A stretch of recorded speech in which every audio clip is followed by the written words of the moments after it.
kung makikita ninyo yung mga statement ni Auntie Claire, laway lang talaga ang kapital niya. Wala siyang patunay, wala siyang ebidensya to disprove the LA Coroner's Report. Ang ibig ba nilang sabihin, peke din yung LA Coroner's Report? Hindi naman pwedeng mapeke yun. Oh, that in fact is true. So ano bang sinabi doon? Cocaine overdose ang cause of death. Oh, tapos anong kinuntra ni Auntie Claire? Laway lang niya. Wala sa pinakita na ibang dokumento to prove na walang kinalaman si Lisa Marcos doon. So hindi ito, mga kababayan, hindi ito a court proceeding where you have to prove that the prosecution has the burden of proof. Hindi ito, ha. You have to understand that this is not a court proceeding. This is a public issue. So the rules of court, the technicalities in the rules of court does not apply. Because public issue to, pinag-uusapan to ng taong bayan. It affects everybody. Kasi hindi pwedeng ang mangulo sa atin, nakaupo dyan sa Malacanang, ay drug addict.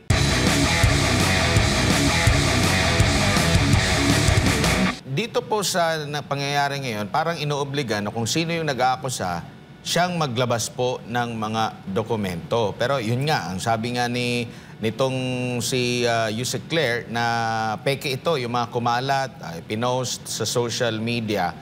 Pero obligado rin po ba sila, dahil sabi nila accessible ito, na maglabas na lang ng dokumento na nagpapatunay na wala talaga doon ang First Lady, hindi siya kasama doon sa inimbestigahan, doon sa pagkamatay. Kasi yung mga nagdududa, nilabas po nila yung kanilang mga dokumentong nakikita nila na yun nga.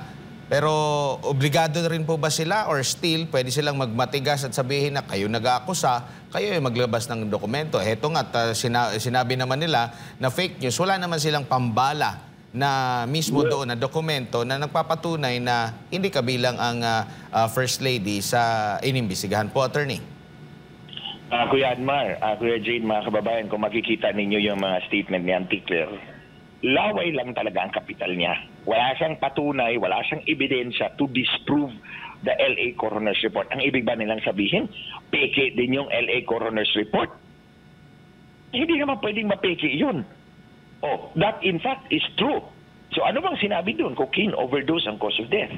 Oh, tapos anong kinuntra ni Auntie Claire? Laway lang niya.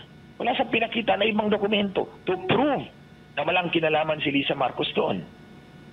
So hindi ito, mga kababayan, hindi ito a court proceeding where you have to prove that the prosecution has the burden of proof.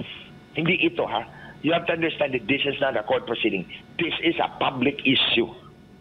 So the rules of court, the technicalities in the rules of court does not apply. Because public issue to, pinag-uusapan to ng taong bayan. It affects everybody. Kasi hindi pwedeng ang mangulo sa atin, nakaupo dyan sa Malacanang, ay drug addict, cocaine addict. This is a public issue. So it's enough na napakita ng taong bayan na merong reason to doubt. O merong reason to accuse him. And now, because he's a public official, he is accountable to the people, kailangan niya yung sumagot dyan. And the only way na he can quell these suspicions, itong raging inferno ng pagdududa sa kanya, is to undergo hair follicle test. That's the only way to do it. At kung magmamatigas siya, the more na magdududa ang tao bayan sa kanya at mawawala ng tiwala. Opo, kasi kumbaga kung gusto nilang ipahiya, meron naman silang mga, di ba, ginagawa na gusto nila ipahiya mga kritiko, naglalabas sila ng mga resibo nila. Di ba, mas mabigat ito na resibo kung talagang may labas nila na publicly, tsaka ginawa rin publicly yung hair follicle drug test. Ngayon, hindi lang si BBM ang panawagan na sumailalim. First family na po, attorney, at kung talagang wala sila, hindi sila engaged dito, kung sasang-ayon sila, di po ba mas makakagain pa sila ng, kumbaga, trust muli? Dahil nawala yung tiwala ng taong bayan, yung mga kritiko nila, ang bansag na ngayon nagsisinungaling. Yes, actually, ganito yan, Kuya Admar, Kuya Jay, mga kababayan, simple lang yung equation. Sila Marcos at tayo na kumi-question sa kanya. sa kanyang sanity. Oh. So, ang on the part of the tayo na kumikwestiyon sa kanya, pinapalabas natin yung mga rason, mga dahilan, yung mga dokumento kung bakit tayo nagdududa sa kanya. On the other hand, so wala siyang pinapakita. He's not exerting an effort to quell it. And the only way dapat na gawin niya is mag-hair follicle test silang buong pamilya. And that's, you see, kung ako ang nasa kalagayan ni Marcos, gagawin ko yan para matahimik kayong lahat and malalabel ko kayo lahat as fake news. Oh, yan, ikaw, Glenn Chong, fake news ka. Kasi nag-hair follicle test ako, negative. Ayan. So, anong mangyayari? Eh di mawawalan tayo ng credibility. On the other hand, kung magmamatigas siya mawawalan ng credibility because you keep firing and he's not returning the fire. Simple lang yun. Kung digmaan to, tayo, on the one hand, yung taong bayan, it keeps firing on him and he's not doing anything. He's not firing at us dahil wala siyang bala. Hindi niya kayang humarap ng hair follicle test, let alone his whole family. Opo, ano naman masasabi nyo rito? Meron kasing post itong retired general at nagiging political commentator na rin sa Facebook, sa kanyang account, no, sa social media, si retired General Orlando De Leon. Basahin ko lang po yung kanyang post, attorney. Sabi niya rito, and I quote, "After Attorney Castro's press con, I now reclassify Lisa Araneta Marcos from being a risk to being a threat to national security. She should be investigated by all relevant agencies and the Senate. This is not a laughing matter anymore. The presidency has been compromised by her. Our national interest may potentially be subordinated to her personal and private interest. Is this how we want our country to exist? Let me remind Attorney Claire Castro, Liza Araneta Marcos is not a member of government, nor an official of Malacanang. Her being the wife of the president doesn't entitle her to your services as spokesperson, paid for by taxpayers. Let Liza Araneta Marcos speak for herself. Let her explain to the Filipino people why her trip to LA, paid for by government, is wrapped in the most despicable controversy. Let her face the wrath of the Filipinos." Ano po masasabi niyo, attorney? Actually, I agree with what he said, except lang yung hindi siya public official. Because ito si Marcos, si Lisa Marcos is the wife of Ferdinand Marcos Jr., yung nakaupo sa Malacanang. Hindi ko rin tinatawag na presidente yan kasi di ba sinasabi ko mandaraya yung dalawa na yan eh. Dinaya nila yung halalan nila noong 2022. Ito si Lisa Marcos ang promotor niyan, manipulator yan. May sworn statement ako niyan, pininindigan ko yan, ilang taon na yan. Publicly, hindi ako sinasagot ng mga tao na yan.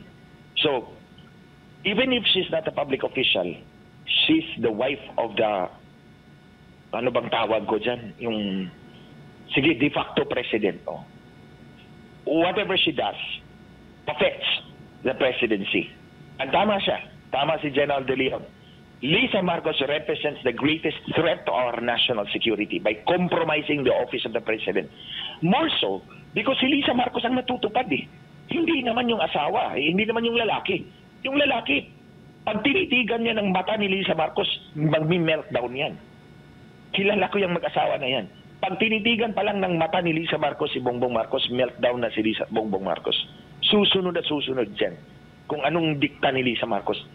With more reason that yung issue of risk to national security gains that importance because of that perspective na ang asawa pala ang nagdidikta ng lahat. Tanungin mo lang lahat ng mga nagpapapoint dyan.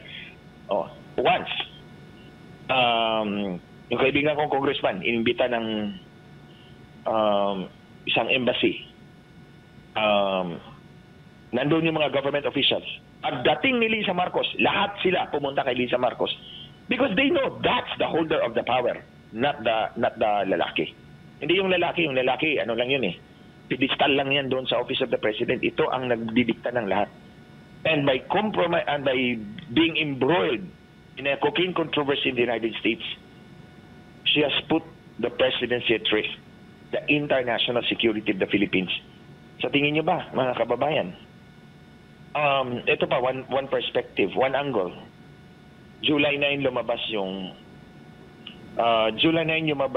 yung LA Coroner's Report. Then in-announce nila na magmi-meeting si Donald Trump at si Marcos. Tinek ko, what's the earliest date na lumabas yung report? July 10. So that means the day after. So pinagyayabang ni Marcos na inimbita siya, the first ASEAN leader to be invited. So tingin ko, he was not invited, he was summoned. Because they're going to confront him about this issue. Tatalian siya. Tatalian na siya sa liig. So, tama si General De Leon. Our national interest will be subjugated by their personal interest. Opo, basahin ko lang po yung naging paliwanag kahapon ni Undersecretary Castro. At least marinig din natin yung kanilang panig. I-quote ko lang siya. Sabi nga niya dito, nakakalungkot dahil yung mga pribadong tao nagluluksa ay nadadamay sa pamumulitika. Ginagamit ng ibang obstructionist para masira ang First Lady, ang Pangulo at ang administrasyong ito. Nakakahiya ang kanilang mga ginagawa. Unang-una, si Mr. Paulo Tantoco ay hindi po kasama sa official entourage ni First Lady ng unang ginang. Nakakahiya dahil gumawa sila ng peking police report na turingang journalist, mga dating spokesperson, hindi marunong mag-imbestiga ng sarili. Hindi sila nagiging journalist kung hindi nagiging propagandista ng kanilang isinusulong na interes. Ang sinasabing police report na naipost sa Facebook ay isang malaking kasinungalingan kahit kayo po mismo ay maaring mag-imbestiga sa nasabing lugar sa Beverly Hills Police Department para malaman ninyo na inyong inilagay sa Facebook na may guhit na color pink. Kung hindi ako nagkakamali, ang parteng yun ay dinagdag lamang. Nag-start ang mga salitang and the cause of initially suspected to be drug overdose up to the word. Yan po ay idinagdag lamang. Ito'y mga gawain upang masira ang unang ginang, ang Pangulo at ang administrasyong ito para sa pang-personal na interes. Tandaan po natin, ang unang ginang po, noong siya ay nasa Los Angeles ay mayroon po siyang security service na provided ng US at mayroon din po siyang kasamang PSG. Hindi rin po siya nagstay sa nasabing hotel ni Mr. Tantoco, iba po ang kanyang hotel. Meron pa siyang sinabi dito dahil tinanong ko magpapaliwanag pa ba mismo ang unang ginang.